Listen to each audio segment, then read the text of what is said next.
single unit of work for miners that's bigger than the individual transaction size.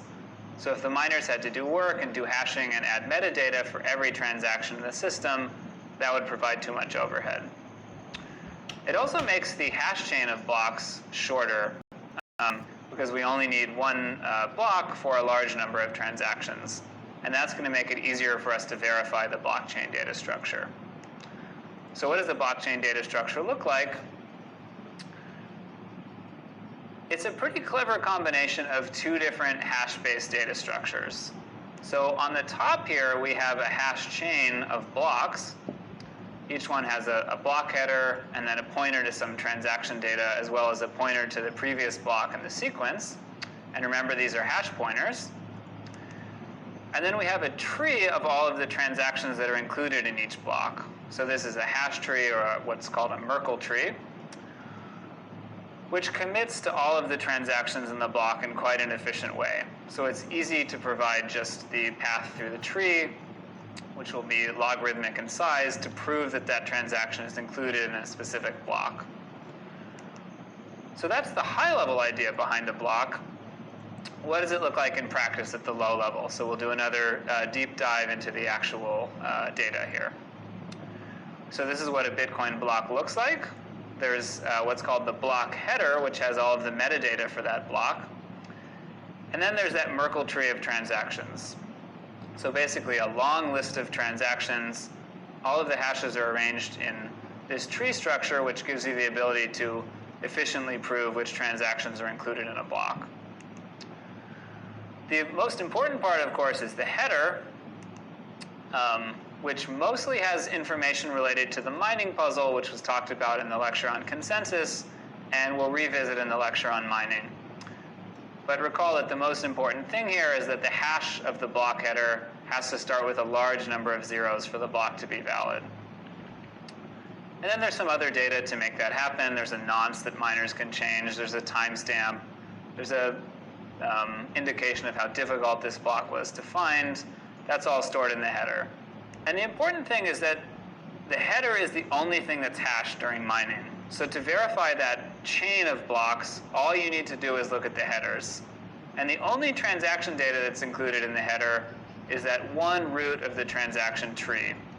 So that's this Merkle root parameter. The other thing that's interesting about blocks is that they have one special transaction in the Merkle tree, which is unlike all the other transactions we looked at before.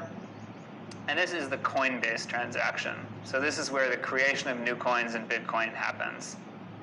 It mostly looks like a normal transaction with a few exceptions. So the value of this transaction is going to be equal to currently a little over 25 Bitcoins. As we discussed, this is a flat mining reward, which is set by the system and which is halving every 4 years. In practice, it will be a little bit more than 25 Bitcoin, because it also gets to include the transaction fees collected from every transaction included in the block. So the pointer to the output transaction that this Coinbase transaction is receiving is a null pointer. It's a hash of all zeros. And this is an indication that since this is the creation of new coins, there is no antecedent. There's no previous transaction that's being consumed to create these coins. And there's also this special Coinbase parameter. And the Coinbase parameter is completely arbitrary. The miners can put whatever they want in there. So famously, in the very first block ever mined in Bitcoin, the Coinbase parameter had a quote from the newspaper.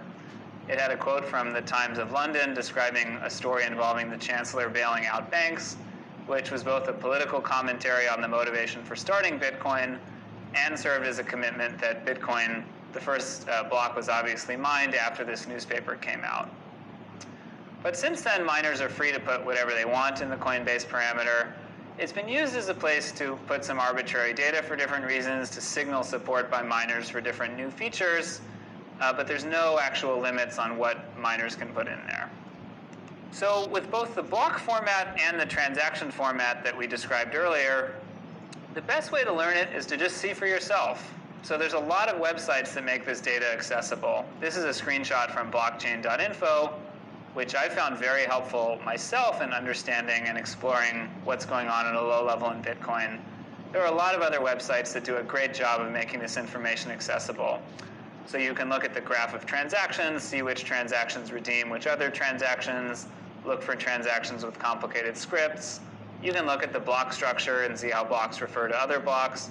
It's all available online because, again, the Bitcoin is a public data structure, so a lot of different people have put very pretty wrappers around this to explore it graphically.